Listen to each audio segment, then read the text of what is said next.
Shalom saudara yang dikasihi Tuhan, selamat hari Minggu, senang dan bahagia rasanya karena masih bisa menyapa saudara kembali lewat khotbah minggu kita hari ini, yaitu minggu ke-13 setelah Trinitatis tanggal 6 September 2020. Saudaraku yang dikasihi Tuhan, sebelum kita memulai renungan ini atau khotbah ini, saya ingin mengajak saudara terlebih dahulu berdoa, memohon tuntunan Tuhan sehingga kita boleh tuntun untuk mengenal kebenaran ini dengan baik. Mari kita berdoa saudara, kita berdoa. Kiranya damai sejahtera Allah yang melampaui segala akal, itulah yang memelihara hati dan pikiranmu dalam Kristus Yesus Tuhan kita. Amin. Saudaraku yang dikasihi Tuhan Yesus Kristus, kita patut bersyukur karena Tuhan berikan kesempatan yang indah pada pagi hari ini, boleh menikmati persekutuan ini dengan Tuhan lewat firman-Nya. Kami berkomitmen untuk boleh senantiasa membagikan kebenaran ini lewat channel YouTube ini saudara. Kiranya setiap saudara yang menonton, mendengarkan firman ini diberkati Tuhan. Dan kami mohon saudara, mari saya ingin saudara juga membantu untuk membagikan kebenaran ini sehingga sedapat mungkin banyak orang boleh diberkati oleh Tuhan. Mari kita siapkan hati kita saudara. Firman Tuhan yang menjadi khotbah kita dalam minggu hari ini terambil dari kitab Matius, Injil Matius 27 ayat yang pertama sampai ayat yang ke-10 saudara. Mari kita membuka Alkitab masing-masing, memperhatikan ayat firman Tuhan yang menjadi khotbah kita hari ini. Demikian bunyi firman Tuhan untuk kita renungkan bersama. Yesus diserahkan kepada Pilatus, kematian Yudas. Ketika hari mulai siang, semua imam, kepala dan tua-tua bangsa Yahudi berkumpul dan mengambil keputusan untuk membunuh Yesus. Mereka membelenggu dia, lalu membawanya dan menyerahkannya kepada Pilatus, wali negeri itu. Pada waktu Yudas yang menyerahkan dia melihat bahwa Yesus telah dijatuhi hukuman mati, menyesallah ia, lalu ia mengembalikan uang yang 30 perak itu kepada imam-imam kepala dan tua-tua dan berkata, "Aku telah berdosa karena menyerahkan darah orang yang tak bersalah." Tetapi jawab mereka, "Apa urusan kami dengan itu? Itu urusanmu sendiri." Maka ia pun melemparkan uang perak itu ke dalam bait suci, lalu pergi dari situ dan menggantung diri. Imam-imam kepala mengambil uang perak itu dan berkata, "Tidak diperbolehkan memasukkan uang ini ke dalam peti persembahan, sebab ini uang darah." Sesudah berunding, mereka membeli dengan uang itu tanah yang disebut tanah tukang periuk untuk dijadikan tempat pekuburan orang asing. Itulah sebabnya tanah itu sampai pada hari ini disebut tanah darah. Dengan demikian genaplah firman yang disampaikan oleh Nabi Yeremia, "Mereka menerima 30 uang perak, yaitu harga yang ditetapkan untuk seorang menurut penilaian yang berlaku di antara orang Israel, dan mereka memberikan uang itu untuk tanah tukang periuk seperti yang dipesankan Tuhan kepadaku." Demikian bunyi firman Tuhan yang akan kita renungkan dalam minggu kita pada hari ini. Saudaraku yang dikasihi Tuhan, tema khotbah kita juga tema minggu kita hari ini adalah manusia tidak untuk diperjualbelikan. Unang gadis dongammu. Itulah yang akan kita renungkan saat ini saudara. Saudaraku yang dikasihi Tuhan Yesus Kristus, kita bersyukur karena begitu baiknya Tuhan telah menyertai kita masuk dalam minggu pertama bulan September.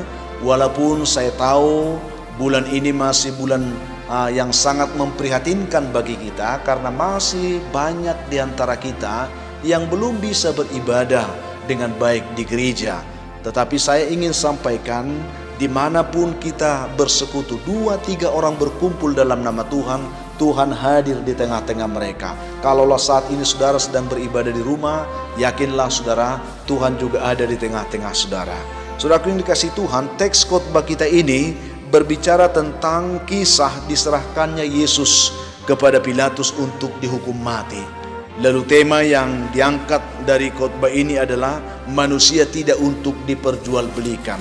Ini menjadi sebuah tema yang sangat menarik untuk kita renungkan saudara, sehubungan dengan masih maraknya perdagangan manusia, baik dengan kalau kita perhatikan dalam lingkup domestik maupun dalam yang bersifat lintas batas negara, khususnya itu yang berhubungan dengan kaum perempuan juga anak-anak. Kita sering mendengarkan berita ini, begitu maraknya masih terjadi trafficking saudara, atau penjualan manusia. Saudaraku yang dikasihi Tuhan Yesus Kristus, secara khusus kita akan coba membahas lewat khotbah ini tentang trafficking saudara. Perdagangan manusia ini memang bukanlah suatu hal yang baru seperti yang sudah kita katakan tadi. Ya, karena Alkitab sendiri pun mencatat bahwa perbudakan dan jual beli budak adalah hal yang lumrah terjadi, khususnya kalau kita baca dalam Perjanjian Lama, baik dalam konteks Israel sebagai umat Tuhan, juga dalam budaya pada umumnya yang terjadi di masa itu saudara. Bahkan kalau kita lihat dalam perkembangan sejarah sampai pada akhir ini, banyak negara yang kini dianggap sebagai negara besar, pada awalnya mereka banyak berhutang pada penduduk negara-negara miskin yang mereka paksa untuk melakukan kerja bakti, diperbudak, baik di perkebunan, pembuatan jalan, dan dalam hal-hal lain lagi saudara. Mereka ditawan, mereka diperbudak, mereka diperjualbelikan sebagai hamba, dan seterusnya saudara yang dikasihi Tuhan. Jadi masalah perbudakan ini adalah merupakan sejarah hitam sebenarnya dalam sejarah kehidupan manusia, yang bahkan juga telah direkam dalam sejarah kitab-kitab suci kalau kita baca secara usul Alkitab. Lalu apakah dengan masyarakat dunia yang makin beradab ini, masihkah ada perbudakan ini? Sudah menghilang atau masih adakah? Secara yuridis formal memang saudara, memang perbudakan sudah dihapuskan, karena tidak suatu negara pun lagi yang mengakui adanya atau yang mentolerir adanya perbudakan. Akan tetapi saudara, tidak berarti bahwa fenomena ini sudah menghilang seluruhnya dari muka bumi ini, karena komunitas internasional masih menengarai bahwa adanya kegiatan setara dalam bentuk yang lebih modern, yang kemudian dinamakan sebagai bentuk-bentuk perbudakan kontemporer saudara.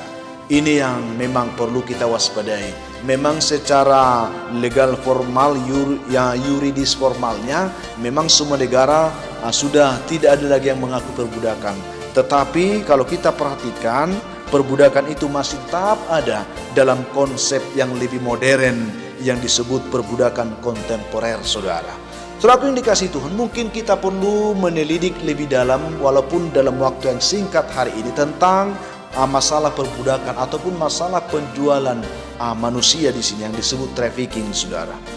Persatuan atau PBB, Persatuan Bangsa-Bangsa, mendefinisikan trafficking ini saudara, atau perdagangan manusia ini sebagai, dikatakan mereka di sini definisikan, perekrutan, pengiriman, pemindahan, penampungan atau penerimaan seseorang dengan ancaman atau penggunaan kekerasan atau bentuk-bentuk pemaksaan lain, termasuk di situ penculikan, penipuan, kecurangan, penyalahgunaan kekuasaan atau posisi, memberi atau menerima bayaran atau manfaat untuk memperoleh izin dari orang yang mempunyai wewenang atas orang lain untuk tujuan eksploitasi.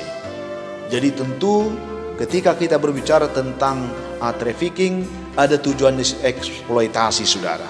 Sementara kalau kita lihat Undang-Undang Nomor 21 Tahun 2007 tentang pemberantasan tindak pidana perdagangan orang, Atau ya kita lihat di sini tentang trafficking, mereka di sana diberikan pengertian sebagai tindakan perekrutan, pengangkutan, penampungan, pengiriman, lalu dikatakan ancaman kekerasan, penggunaan kekerasan, penculikan, penyekapan, pemalsuan, penipuan, penyalahgunaan kekuasaan atau posisi tertentu, penjeratan utang atau memberi bayaran atau manfaat sehingga memperoleh persetujuan dari orang yang memegang kendali atas orang lain tersebut, baik yang dilakukan di dalam negara maupun antar negara untuk tujuan eksploitasi atau mengakibatkan orang tereksploitasi. Itulah penerjemahan Undang-Undang nomor 21 tahun 2007 tentang trafficking, saudara. Saudara yang dikasihi Tuhan Yesus Kristus, mari kita coba belajar sifat trafficking ini sebenarnya bagaimana. Kenapa berbicara tentang trafficking? Bagaimana sifatnya? Perlu kita pahami. Jika kita mau jeli memperhatikan, ternyata sifat dasar trafficking itu sebenarnya ada 4, saudara. Trafficking selalu berhubungan bersifat manipulatif. Kalau kita berbicara tentang trafficking itu, di sana selalu ada sifat yang manipulatif, baik data, fakta, dimanipulasi, saudara. Jadi kalau orang yang gemar melakukan trafficking ini, dalam konsep pikirnya selalu ada manipulasi. Ya, baik sebab data, fakta, kenyataan dimanipulasi semuanya, saudara. Ini penting. Ketika hendak membujuk orang lain, seseorang itu dijanjikan atau dibujuk atau diberi pekerjaan, itu artinya tidak selayaknya seperti itu. Kalau tadinya diberikan diiming-iming gaji sekian, tetapi sebenarnya tidak seperti itu. Ada tujuan lain di balik itu. Ada manipulasi data, ada manipulasi informasi. Dan itulah sifat trafficking. Kita harus tahu. Kalau ada orang-orang yang selalu bersifat manipulatif terhubung dengan trafficking ini, dia sebenarnya sudah ada sindikat di situ, saudara. Selalu disertai, yang kedua, selalu disertai dengan transaksi pihak ketiga. Biasanya seperti itu. Orang yang berkecimpung dalam dunia trafficking ini, saudara, mereka selalu bertransaksi melalui pihak ketiga. Tidak pernah langsung ke orangnya. Selalu melalui agen-agen, saudara. Mereka akan membujuk orang-orang tertentu, tetapi dalam tujuan orang tertentu juga, bukan tujuan mereka. Itu yang kita lihat di sini. Dalam trafficking, transaksi biasanya terjadi antara calo dengan penjual atau pembeli atau pemakai, bukan langsung dengan orang tersebut. Yang ketiga, selalu dengan modus pembodohan, dibodoh-bodoh. Ini perlu bijak, saudara. Memang kita lihat ada banyak orang yang kurang berpendidikan, yang kehidupan ekonominya lemah, dibodoh-bodohi orang-orang yang mau mengambil keuntungan dalam kondisi seperti ini, di mana korban pada umumnya tidak mengerti bahwa ia akan menjadi korban dari tindakan pidana dari pelaku trafficking tersebut. Selalu ada pembodohan. Mari kita belajar, saudara, supaya kita tidak mau dibodoh-bodohi oleh siapapun. Belajarlah untuk lebih bijak. Yang selanjutnya, saudara, selalu dilakukan oleh sebuah sindikat. Tidak akan mungkin berdiri sendiri, saudara. Tanpa disadari oleh korban, dia akan dibawa melintas melampaui batas-batas administrasi wilayah, provinsi, bahkan negara. Karena itu, hal itu terus harus dikerjakan lewat jaringan sindikat. Tidak mungkin seorang melakukan kegiatan yang seperti ini. Ini yang disebutkan tadi, bahwa masih ada perbudakan yang kontemporer, yang sifatnya lebih modern, saudara. Kita harus lebih hati-hati dengan hal ini. Walaupun secara yuridis formal trafficking sudah sebenarnya tidak ada yang mengakui, tetapi dalam sindikat-sindikat tertentu ini masih tetap berjalan dan menjadi awasan bagi kita. Yang perlu kita lihat lagi dari sini, ada faktor sebenarnya penyebab terjadinya trafficking ini, saudara. Ini perlu kita pelajari. Memang tidak ada satupun yang merupakan sebab khusus terjadinya trafficking. Trafficking terjadi karena bermacam-macam kondisi serta persoalan yang terjadi, persoalan yang berbeda dan seterusnya. Namun kita dapat menyimpulkan bahwa ada beberapa faktor penyebab trafficking ini yang perlu kita pahami. Apa itu, saudara? Terjadinya trafficking itu pertama disebabkan oleh faktor kurangnya pemahaman tentang bahaya ini, saudara. Kita begitu terbujuk, begitu mudahnya kita terbujuk rayu. Kita tidak memahami bahwa ada bahaya yang sedang mengancam kehidupan kita di balik peristiwa yang sedang kita hadapi tersebut. Ya, ini perlu. Kurangnya pemahaman tentang bahaya trafficking dan cara-cara yang dipakai untuk menipu atau menjebak korban ini. Jadi kurang pemahaman. Mari saudara, lewat kebenaran ini, mari kita menjadi pribadi-pribadi yang lebih bijak, yang bisa membantu orang-orang yang mungkin kurang pengertian untuk memahami hal ini. Bahwa sesungguhnya mereka sedang diperalat, dijebak, dan seterusnya. Ada yang kedua adalah faktor sehingga orang terlibat dalam trafficking ini, faktor kemiskinan. Ini penting. Telah memaksa banyak orang untuk mencari pekerjaan kemana saja. Kita lihat begitu banyaknya orang tergiur dengan upah yang besar, pekerjaan yang menggiurkan, tetapi ternyata mereka dimanfaatkan untuk tujuan-tujuan tertentu, termasuk orang-orang yang termasuk di sini pelaku sindikat trafficking ini, saudara. Lalu selanjutnya adalah kultur atau budaya yang menempatkan posisi perempuan yang lebih lemah, juga posisi anak-anak yang harus menurut kehendak orang tuanya, dan juga perkawinan dini diyakini menjadi salah satu pemicu trafficking.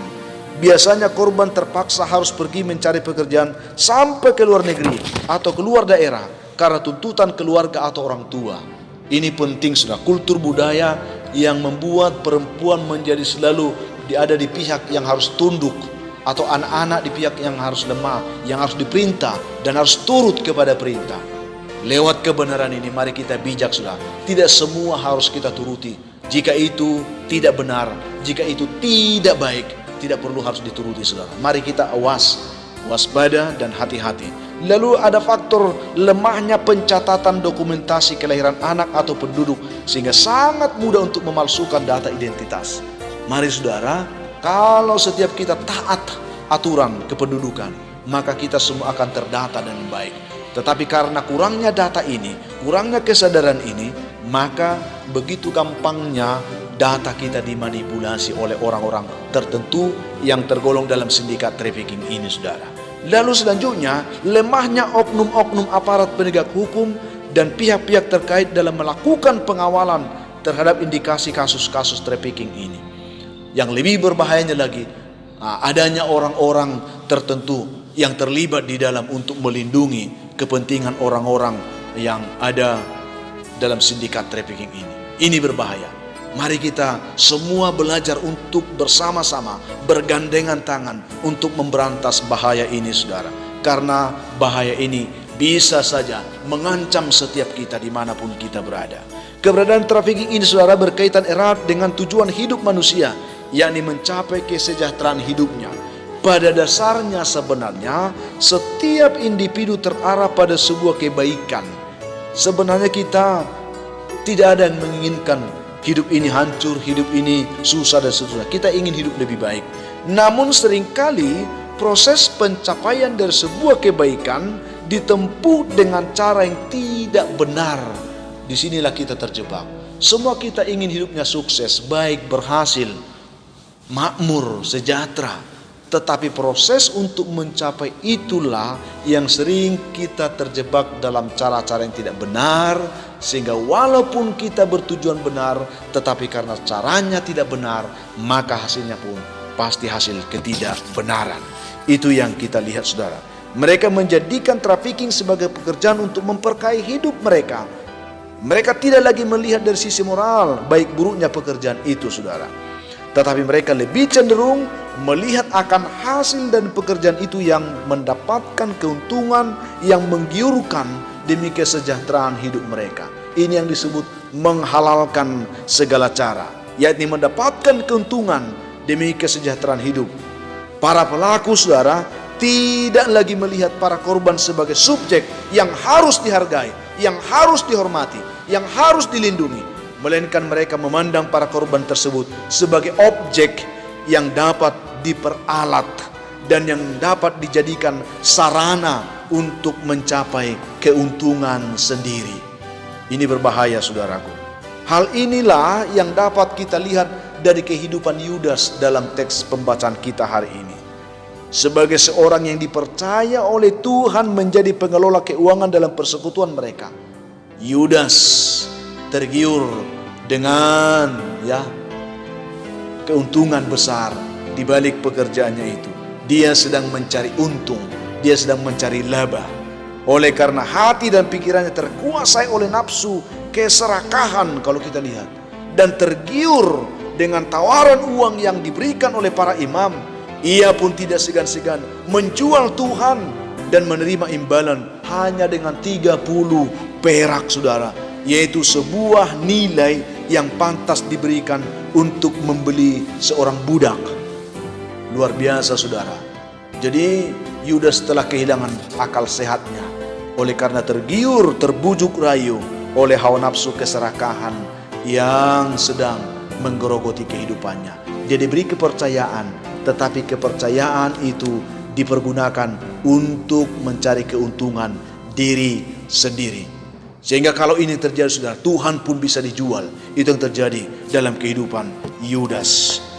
Adanya praktek trafficking ini menunjukkan bahwa manusia sebagai citra Allah diturunkan derajatnya. Bahkan kalau kita katakan seperti binatang, saudara, yang diperjualbelikan. Apalagi zaman ini binatang lain bisa diperjualbelikan, manusia tidak. Untuk menentang hal itulah Yesus sebelumnya pernah berkata kepada Yudas yang akan menjual dirinya, dikatakan, adalah lebih baik bagi orang itu sekiranya ia tidak dilahirkan. Itu yang kita lihat dalam pasal 26 ayat 24 Injil Matius. Saudara yang dikasihi Tuhan, penegasan ini untuk mengatakan bahwa penghargaan dan penghormatan terhadap manusia dan martabat manusia itu memang merupakan keharusan kita. Kita harus menghormati martabat itu, saudara. Ungkapan Yesus ini disertai dengan peringatan yang sangat keras. Kalau kita lihat dalam Lukas 22 ayat 22, celakalah orang yang olehnya ia diserahkan. Celakalah, saudara, orang yang olehnya anak manusia itu diserahkan. Penting dikatakan bahwa trafficking ini merupakan kejahatan serius, bukan kejahatan main-main.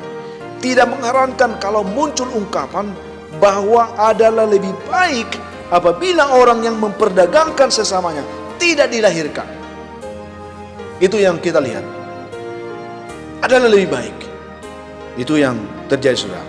Karena kita semua tahu bahwa manusia dicipta menurut gambar Allah, imago Dei, saudara. Manusia memiliki martabat sebagai pribadi. Manusia bukan hanya sesuatu, melainkan seseorang.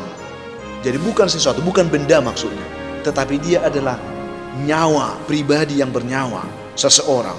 Ia mampu mengenali diri sendiri, menjadi tuan atas dirinya, mengabdikan diri dalam kebebasan dan hidup dalam kebersamaan dengan orang lain. Itulah manusia. Jadi bukan benda yang diam, yang bisa sesuka kita mengatur, ya, memanfaatkan, menjualnya. Setiap manusia punya kepribadian yang diaturnya sendiri menurut kehendak Tuhan.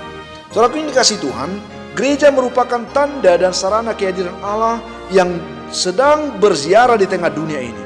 Gereja hadir dan bergumul dalam persoalan-persoalan kemanusiaan juga, bukan hanya dalam persoalan-persoalan kerohanian. Berbicara trafficking adalah persoalan kemanusiaan. Gereja harus hadir di sana. Melalui ajaran sosialnya, gereja ingin mengajak seluruh umat beriman untuk peka dan peduli pada nasib sama, terutama mereka yang miskin, terutama mereka yang menderita, terasing, tertindas, dan terbuang. Karena itulah yang biasa menjadi objek, ya, dari trafficking tersebut. Pada zaman sekarang ini, membangun sikap hormat terhadap sesama manusia menjadi sangat penting, saudara. Sehingga setiap orang wajib menghargai dan menghormati sesamanya tanpa kecuali. Selain itu juga, saudara, apapun yang melukai martabat manusia seperti perbudakan, pelacuran, perdagangan manusia harus dihadapi dengan berani dan harus kita hadapi dengan bijaksana, seraya menghayati sabda Tuhan yang berkata demikian, saudara. Apapun yang kamu jalankan, yang kamu perbuat terhadap salah seorang saudaraku yang hina ini, kamu perbuat terhadap aku. Itu yang kita baca dalam Matius 25 ayat 40. Dalam masyarakat yang bermartabat, saudara, setiap pribadi mempunyai hak untuk berperan secara aktif dalam kehidupan bersama dan memberi sumbangannya untuk kesejahteraan bersama, kesejahteraan umum, kesejahteraan masyarakat, kesejahteraan manusia pada umumnya. Oleh karena itu, saudaraku yang dikasihi Tuhan, jadilah pribadi yang bertanggung jawab menjaga harkat dan martabat kemanusiaan kita secara utuh, dengan saling menghargai dan saling memelihara dan saling menghormati. Mari memiliki karakter yang utuh, saudara, dalam hal ini. Jangan memiliki karakter yang lemah seperti Yudas. Jika kita memiliki karakter yang lemah, Tuhan pun pasti bisa kita jual seperti Yudas. Sebagai kesimpulan penutup bagi kita, saudara, lewat penjelasan firman Tuhan hari ini, kita tahu bahwa trafficking dengan segala bentuknya sudah pasti merupakan pelanggaran moral, juga pelanggaran kemanusiaan, saudara.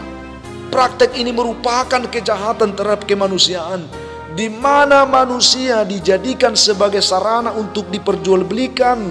Manusia bukan objek, manusia bukan binatang, saudara. Manusia itu pribadi yang hidup, saudara. Bahkan menjadi objek pencarian keuntungan orang-orang yang tidak bertanggung jawab, orang-orang yang hanya ingin memuaskan hasrat, ya, hawa nafsunya saja. Itu yang kita lihat. Mari saudaraku yang dikasihi Tuhan, lewat kebenaran firman Tuhan ini juga kita dituntut adalah lebih, jika para pelaku trafficking ini tidak dilahirkan kebenaran firman Tuhan. Artinya mari kita semua memberantas kejahatan ini, saudara. Ada lebih baik orang-orang seperti tidak ada. Itu yang dimaksudkan. Itu mungkin penegasan yang tepat kalau mengambil inspirasi dari kata-kata Yesus ini. Jadi kalau kita sekarang, saya tidak tahu apakah saudara orang yang terlibat dalam praktek ini. Ada lebih baik kalau saudara tidak ada di dunia ini. Itu maksud Tuhan. Kalau kita ada hanya untuk melakukan kegiatan yang seperti ini, adalah lebih baik kita tidak ada. Dengan memperlakukan orang lain sebagai barang dagangan dengan sendirinya, mereka sebenarnya sudah merendahkan diri sendiri dan sedang menghina Tuhan Sang Pencipta Agung itu. Penegasan itu untuk mengatakan bahwa manusia memang harus hadir sebagai manusia, bukan serigala atau singa yang terus menerkam buruannya. Manusia harus sebagai manusia, bukan sebagai binatang. Kalau manusia mempunyai naluri untuk boleh memahami, mengerti, mengasihi kehidupan sesamanya manusia. Cara orang untuk menerkam sesamanya memang menyamakan dirinya dengan binatang, sehingga sangat pantas adanya manusia dan pengenalan identitas dirinya sebagai makhluk yang bermartabat, bahwa dirinya secitra dengan Allah, dan bahwa sebagai manusia ada norma dasar yang pantas dipegang di dunia ini, yaitu perlakuan yang layak terhadap otonomi diri manusia sendiri sebagai subjek yang bebas untuk menentukan dirinya. Itu saudaraku yang dikasihi Tuhan. Ada banyak memang upaya untuk pengembalian manusia pada citra diri dan martabatnya ini, saudara. Namun yang paling penting sebenarnya adalah kesadaran diri untuk berbuat baik bagi sesama kita dan ketetapan untuk mengaktualisasikan kebebasan itu. Kalau kita mau menolong saudara kita, bantulah dia untuk bisa mengaktualisasikan dirinya dalam kebebasannya, sehingga dia tidak terjebak dalam perangkap, ya, pembodohan oleh orang-orang yang hanya ingin memuaskan hasrat, ya, hasrat duniawinya, hasrat kedagingannya untuk mencelakakan sesamanya. Ada banyak upaya untuk mengambilkan manusia ini, saudara, kepada citra dan martabat sebenarnya. Oleh karena itu, mari kita semua yang terpanggil oleh kebenaran ini, mari kita berdiri di garda depan untuk menentang setiap bentuk kejahatan perdagangan manusia, trafficking seperti yang dikatakan saya. Tuhan kiranya membantu kita, saudara. Tuhan menguatkan kita, Tuhan memampukan kita, sehingga kita benar-benar menjadi pribadi yang peduli akan sesama, pribadi yang sungguh-sungguh mau mengerti pergumulan keberadaan sesama kita. Oleh karena saudaraku, Tuhan memberkati kita dengan kebenaran ini, sehingga kita dituntun kepada kesadaran yang bertanggung jawab untuk saling menjaga dan saling mengasihi sebagai sesama umat yang sama-sama dikasihi oleh Tuhan Yesus. Itulah kebenaran firman Tuhan yang kita dapatkan terima dalam minggu kita hari ini, saudara. Kiranya Tuhan menolong, membantu kita sehingga kita bisa menangkap kebenaran ini secara sederhana. Tuhan memberkati saudara. Mari saudara, sebelum kita mengakhiri, kita kembali berdoa. Tuhan Yesus, terima kasih untuk kebaikan-Mu yang sudah menyapa kami pada minggu kami hari ini.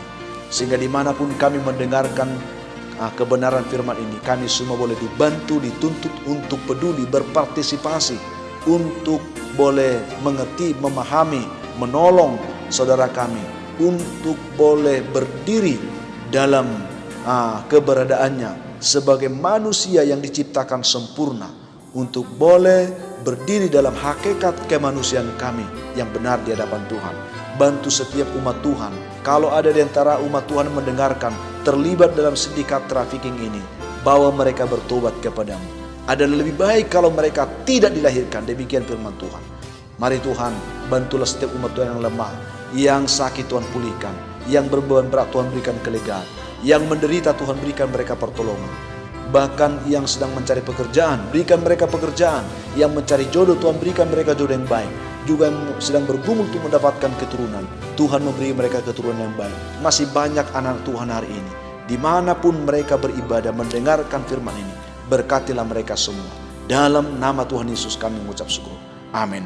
Saudaraku yang dikasihi Tuhan, saya hanya ingin katakan, sesulit apapun hidup yang saudara hadapi, mari tetap kuat, semangat, dan tetap bersuka cita dan bersyukur di dalam Tuhan, karena itu dikehendaki Tuhan dari setiap saudara. Kalau saudara mempunyai beban pergumulan hidup yang berat dan saudara rindu didoakan, hubungi kami saudara di nomor telepon yang tertera di layar saudara. Saya Pendeta Linti Dongoran, Pendeta GKP Jemaat Khusus Horizon Medan, menyampaikan selamat hari Minggu. Sampai jumpa di kesempatan yang lain. Shalom.